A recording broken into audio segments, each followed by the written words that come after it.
Hello guys, আসসালামু আলাইকুম। Welcome back to my channel. আমার আজকের রেসিপি ক্যারামেল এগ পুডিং। আপনারা কিভাবে খুব সহজ পদ্ধতিতে ক্যারামেল এগ পুডিং তৈরি করতে পারেন সেটি আমি আজকে আপনাদের মাঝে শেয়ার করব। আপনাদের যদি আমার এই ভিডিওটি ভালো লেগে থাকে অবশ্যই আমার চ্যানেলটা সাবস্ক্রাইব করবেন এবং একটি লাইক দিয়ে আমার পাশে থাকবেন। তাহলে চলুন দেখে নেই কীভাবে এটি তৈরি করা যায়। প্রথমে আমি চুলায় একটি হাঁড়ি বসিয়ে দিলাম। হাঁড়িতে আমি 1 লিটার পরিমাণ দুধ নিয়ে নিচ্ছি। দুধটা ভালো করে জাল করে নিতে হবে। আমি 1 লিটার দুধ জাল করে হাফ লিটার করে নেব। দুধের ঘনত্বটা বেশি হলে পুডিংটা খেতে খুবই মজার হয় এবং দেখতেও খুব সুন্দর হয়। দুধটা বলক চলে এসেছে, এখন অনবরত নাড়তে হবে। কিছু সময় জাল করার পর এই তো দেখেন আমার দুধটা জাল হয়ে প্রায় অর্ধেকটা হয়ে এসেছে এবং দুধটা একদম ঘন হয়ে গিয়েছে। এখন চুলার বন্ধ করে আমি দুধটা ঠান্ডা হওয়ার জন্য রেখে দেব। দুধটা অবশ্যই একদম ঠান্ডা হতে হবে। এই পর্যায়ে আমি চুলায় একটি প্যান বসিয়ে ক্যারামেল তৈরি করে নেব। এখানে আমি 4 টেবিল চামচ চিনি নিয়ে নিয়েছি আর এতে দিয়ে দিচ্ছি 2 টেবিল চামচ পানি। অবশ্যই ক্যারামেল তৈরি করার সময় সামান্য পানি দিবেন, তাহলে ক্যারামেলটা বেশি সময় ধরে জাল করা যাবে এবং এর কালারটাও খুব সুন্দর হবে।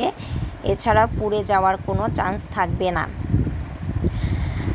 তো এই তো দেখেন চিনিটা গলে সেরা হয়ে গিয়েছে।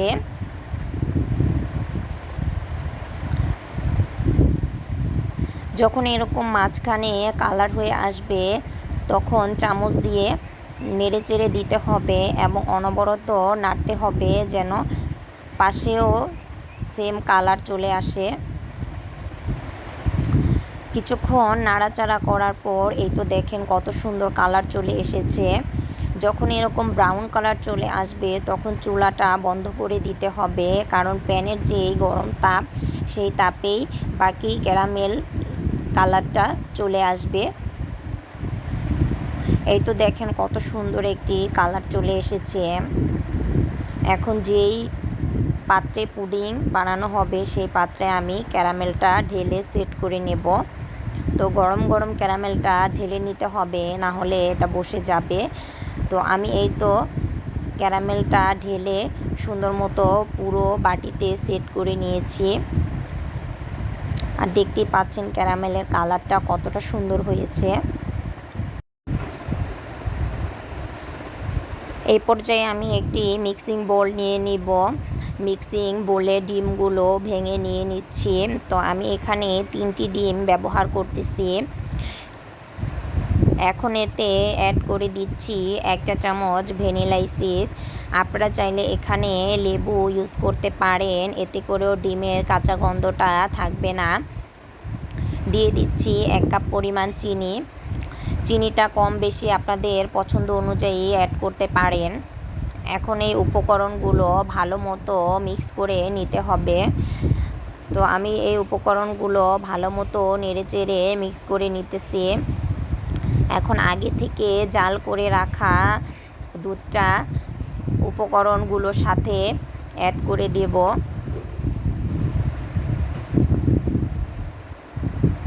দুধটা অবশ্যই ঠান্ডা করে নিতে হবে, গরম দুধ এর মধ্যে অ্যাড করা যাবে না। তো সবগুলো উপকরণ ভালো মতো নেড়েচেড়ে একসাথে মিশিয়ে নিলাম। এই তো উপকরণগুলো মেশানো হয়ে গিয়েছে। এখন যেই পাত্রে ক্যারামেল সেট করা হয়েছে তার উপরে একটি ছাঁকনি রেখে ছাঁকনির সাহায্যে পুডিংয়ের উপকরণগুলো ভালো মতো ছেঁকে নিতে হবে। এখন একটি ঢাকনার সাহায্যে ঢেকে দিলাম। তো পুডিংটা অবশ্যই ঢাকনা দিয়ে ঢেকে জাল করতে হবে।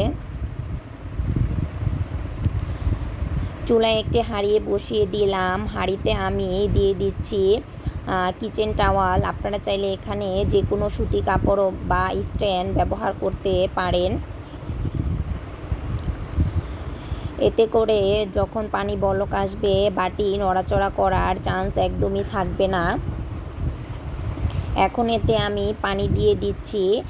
পানিটা যে পাত্রে পুডিং সেট করবেন সেই পাত্রের অর্ধেক বা তার নিচে দিতে হবে, না হলে পানি যখন বলক আসবে তখন বাটির ভিতরে ঢুকে পুডিং নষ্ট হয়ে যাবে।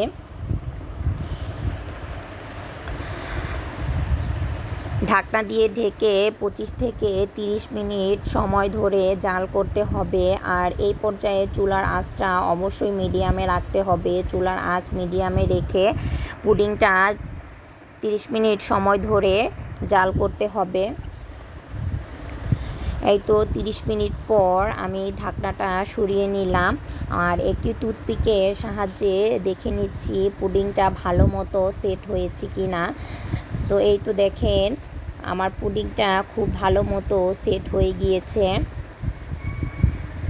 এখন বাটিটা তুলে ঠান্ডা করে নিতে হবে। যখন একদম পুরো ঠান্ডা হয়ে যাবে তখন এটি প্লেটে ঢেলে নিব।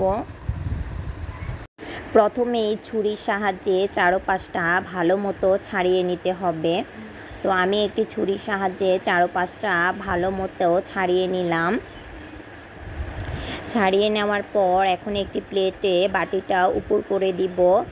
এই তো দেখেন কত সুন্দর পুডিংয়ের কালারটা এসেছে। ক্যারামেলের কালারটা খুবই সুন্দর হয়েছে আর পুডিংটাও দেখতে মাশাআল্লাহ খুবই সুস্বাদু এবং অসাধারণ হয়েছে। আর অবশ্যই ঠান্ডা করে তারপর ঢালতে হবে, না হলে পুডিংটা ভেঙে যাওয়ার চান্স থাকবে। তো ভিতরটাও দেখেন কত সুন্দর হয়েছে, দেখেই বুঝতে পারছেন এটা অসাধারণ হয়েছে। আপনারা যদি এভাবে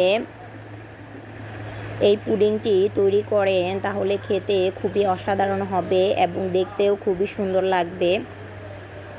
আপনাদের যদি আমার আজকের এই পুডিংয়ের রেসিপিটি ভালো লেগে থাকে অবশ্যই আমার চ্যানেলটা সাবস্ক্রাইব করে দেবেন এবং একটি লাইক দিয়ে পাশে থাকবেন।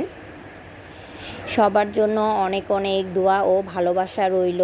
সবাই ভালো থাকবেন, সুস্থ থাকবেন। আল্লাহ হাফেজ।